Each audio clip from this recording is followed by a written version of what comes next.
Welcome children, continuity of the lesson. Evans tries an O level by Colin Dexter. Children, in my last class I told you that Mr. Jackson wanted to know from Evans the prisoner whether he wanted to complain. Evans shrugged his shoulders slightly, like this. The crisis was over. It was clear that Evans the prisoner wanted to divert Mr. Jackson's attention from something important. He knew what that important thing was, but he didn't want Mr. Jackson to know about that. He was a clever and cunning person. All the time, he was in search of an opportunity to escape from that jail. You have got half an hour to smarten yourself up, Evans, and take that bloody hat off. We find Mr. Jackson using the word bloody once again. This shows that he was very much irritated with Evans. He hated him. He told Evans that he had got half an hour to smarten himself up. To smarten someone up means to make somebody a neater and attractive person. To make somebody neater and attractive. He wanted Evans to clean himself and look neater and attractive. Me, hat, huh? Evans did not want to remove his hat. He said, Me?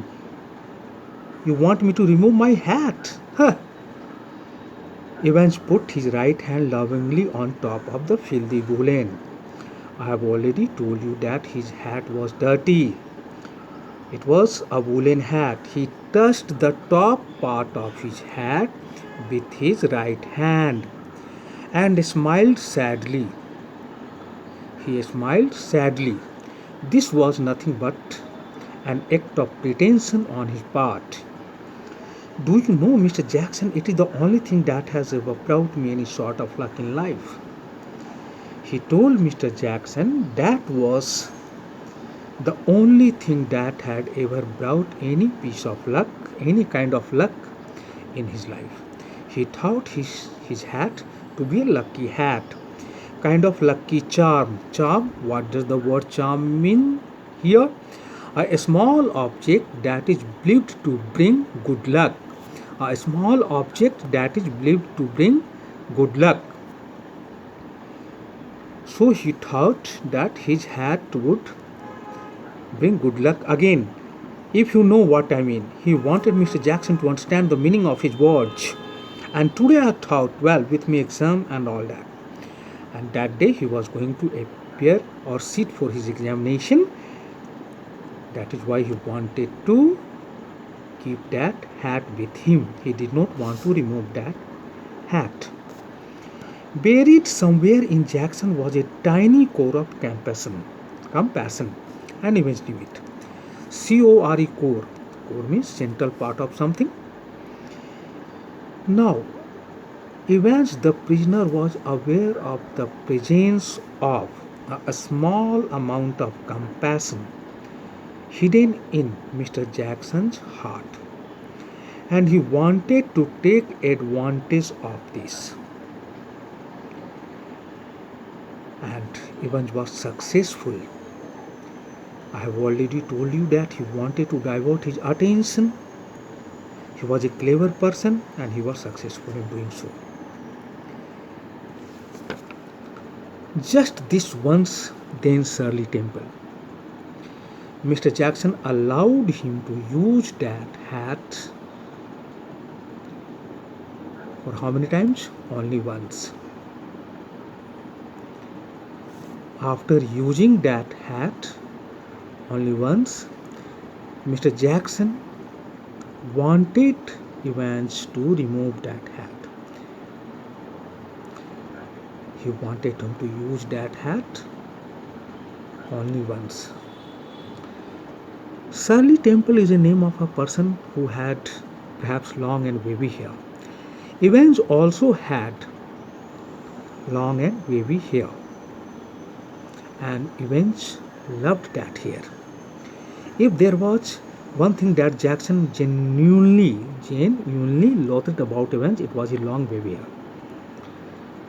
Jackson never liked Evans, the prisoner's long and wavy hair. So he used the name Shirley Temple. And get shaving. He ordered him to shave, S-H-A-V, shave, clean his face.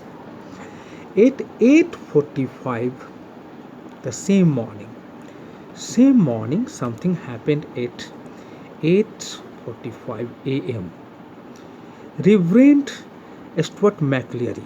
Reverend is a title of a member of clergy. Reverend is a title of a member of clergy. Clergy, the priests of a religion. The priests of a religion. Stuart McLeary was a priest or minister. Minister, a trained religious leader. A trained religious leader. Left his bachelor flat in Broad Street. Reverend Stuart McLeary lived in Broad Street in a bachelor flat. His was a bachelor flat, a small apartment suitable for a person living alone. A small apartment suitable for a person living alone.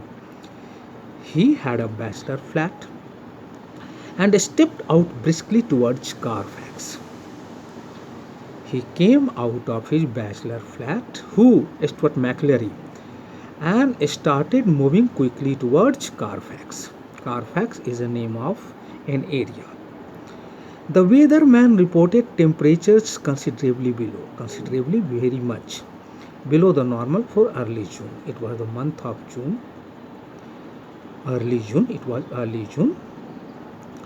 The weatherman had reported that temperatures would be considerably below the normal for early June. And a long black overcoat and a shallow crowned clerical hat. The word clerical is related to priests. Shallow crowned clerical. It is a kind of hat worn by priests who are associated with a church. He was wearing a black overcoat and a shallow crowned clerical hat. Shallow, there is not much difference between the top and the bottom. There is not having much distance between the top of a thing and the bottom of that thing. Shallow crowned clerical hat he was wearing. He was wearing a black overcoat and a shallow crowned clerical hat. Provided welcome protection from the steady drizzle. Drizzle, light rain. Steady, continuous. It was raining continuously. It was a light rain.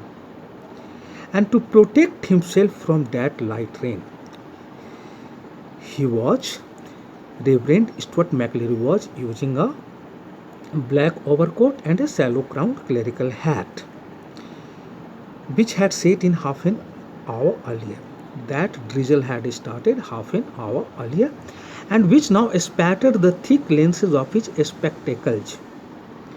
There were some drops of rainwater over the spectacles used by Mr. Stuart McLeary. In his right hand he was carrying a small brown suitcase. There was a small brown colored suitcase in his right hand. Whose right hand? Stuart McLeary's right hand, which contained all that he would need for his morning duties. In that suitcase he had kept everything necessary to perform his duty as an invigilator, including a sealed question paper envelope. There was a sealed question paper envelope in that suitcase. That envelope was sealed. A yellow invigilation form. There was an invigilation form. The color of that form was yellow. A special authentication card. Authentication card, just like an identity card. There was a special authentication card that had been given to him. And who had given him that card? From the examinations board. The examinations board had given him that card. A paper knife. He had also brought with him a paper knife, K-N-I-F-E, that was in the suitcase. A Bible. He had brought a copy of the Bible. He was to speak to the Women's Guild that afternoon on the Book of Ruth. On the Book of Ruth, he had a program. He had to deliver a speech. He had to speak to the Women's Guild that afternoon about a book related to the Bible and a current copy of the Church Times. He had brought the Church Times, latest edition, current copy of that newspaper related to his church or churches. Thank you, children.